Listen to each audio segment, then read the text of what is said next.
Salut la famille, j'espère que vous allez bien. J'espère que vous avez faim. J'ai fait cette petite tarte que je m'apprête à cogner là, la famille, avec un fond de rhubarbe que j'ai utilisé dans la recette que je vous présente aujourd'hui. Car oui, aujourd'hui, c'est une tarte à la rhubarbe que j'ai nommée rustique parce que je l'ai vraiment faite en mode freestyle. J'avais pas beaucoup de rhubarbe, en fait. J'ai chopé ce qui restait l'autre jour. Donc, je me suis dit, plutôt que de faire juste une confiture, je vais faire une petite tarte. J'avais très envie de rhubarbe, c'est la saison. La famille, c'est la saison. Les fruits, ça commence à arriver. Les rhubarbes, en tous les cas, sont là. J'adore l'acidité, le côté acidulé de la rhubarbe. Donc aujourd'hui, c'est rhubarbe. Tarte rustique à la rhubarbe. Bim. Pas plus de blabla. Tout de suite, la liste des ingrédients et on se revoit après. Pour en parler, pour débriefer tout ça, parce que c'est magnifique. Même si je n'en ai plus, je vais cogner celle-là en finissant mon café et je vous dis à tout à l'heure. À vous de jouer, la famille. Ah, la rhubarbe. La rhubarbe, son acidité, sa couleur aussi, c'est quelque chose que j'adore. Mais pourtant, c'est quelque chose que j'ai pas consommé beaucoup étant petit, à part dans la confiture peut-être. Quand j'ai découvert la tarte à la rhubarbe, je peux vous dire que chaque fois que je vois une rhubarbe, maintenant, j'y pense. Et l'autre jour, en faisant mes courses, justement, j'ai vu quelques bâtonnets et quelques bâtons de rhubarbe. Donc du coup, je les ai achetés. Mais je n'en avais pas suffisamment pour faire une tarte complète, donc je me suis dit que j'allais faire une confiture. Et puis finalement, je suis parti sur cette tarte rustique. Vous prenez quelques bâtons, pas tous, vous en gardez 2. Vous les découpez après les avoir un peu effilés. Vous les faites tremper dans la moitié de leur poids de sucre. Vous les faites dégorger un petit peu et ensuite on va les faire cuire. C'est ça qui va nous donner cette espèce de petite compotée qui va nous faire notre fond de tarte. Les 2 bâtons qui nous restent, on les pèle pas. On va les couper en biseau façon berlingot, un peu comme ça, regardez-moi comme c'est joli. Et pareil, on va leur mettre un petit peu de sucre et on va les laisser compoter tranquillement pour qu'ils relâchent un peu leur juice et qu'ils soient bien bons à manger. On prend 50 g d'amandes, on va le mixer, c'est ça qui va faire notre petite poudre d'amande.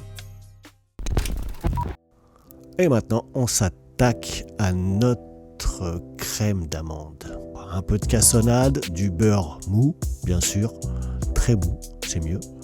Un œuf et on mélange tout ça de manière à avoir quelque chose d'homogène. On rajoute notre poudre d'amande et on travaille encore et ça y est, c'est prêt. Donc au niveau de la simplicité, tu peux difficilement faire mieux. On s'occupe de la pâte maintenant. Un peu d'eau, un peu de sel, un peu de farine. On dissout notre sel dans l'eau et ensuite on va sabler notre beurre dans la farine directement. On met notre eau et maintenant il n'y a plus qu'à travailler ça rapidement parce qu'il ne faut pas trop la travailler. On n'a pas besoin d'une énorme élasticité, donc on la travaille juste un petit peu, pas trop. On ne va pas développer le réseau glutineux. On va la laisser reposer tranquillement de côté. Une fois que le temps est passé, on va la baisser vite fait sur notre plan de travail. Voilà, on ne peut pas faire plus rustique que ça. Voilà, on va positionner ça sur notre cercle. Je vous conseille les cercles à pâtisserie, comme ça c'est vachement pratique quand vous faites des tartes. On façonne ça de manière vraiment très simple. Et avec votre rouleau, vous débarrassez tout ça. Voilà, on va venir tout bien coller au bord de notre moule, de notre cercle. Et ensuite on pique tout ça. Maintenant il ne reste plus qu'à appliquer notre appareil, notre crème magnifique, crème d'amande. Ça me donne tellement envie. Et de positionner un petit peu, on va mélanger un petit peu notre compoté, confiture, comme vous voulez, de rhubarbe. Ce mélange-là est phénoménal. Et maintenant, il ne reste plus qu'à venir poser nos jolis petits berlingots de rhubarbe un peu partout. Donc voilà, là j'en avais pas énormément, donc je suis parti sur cette déco-là. Il existe plein d'autres solutions, mais ce côté rustique-là, je peux vous dire que c'est ultra efficace. Ça part au four à 190 degrés pour une grosse demi-heure, on va dire. Là, je suis parti sur 26, mais j'en avais rajouté un petit peu après.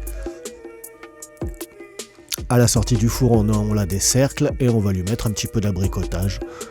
Ah, là, c'est ma confiture d'abricot maison. Je peux vous dire que c'est quelque chose d'incroyable aussi. Quelques amandes que j'avais déjà fait griller et caraméliser dans un peu de sucre vanillé. Et le résultat, il est certes rustique, mais il est très très bon.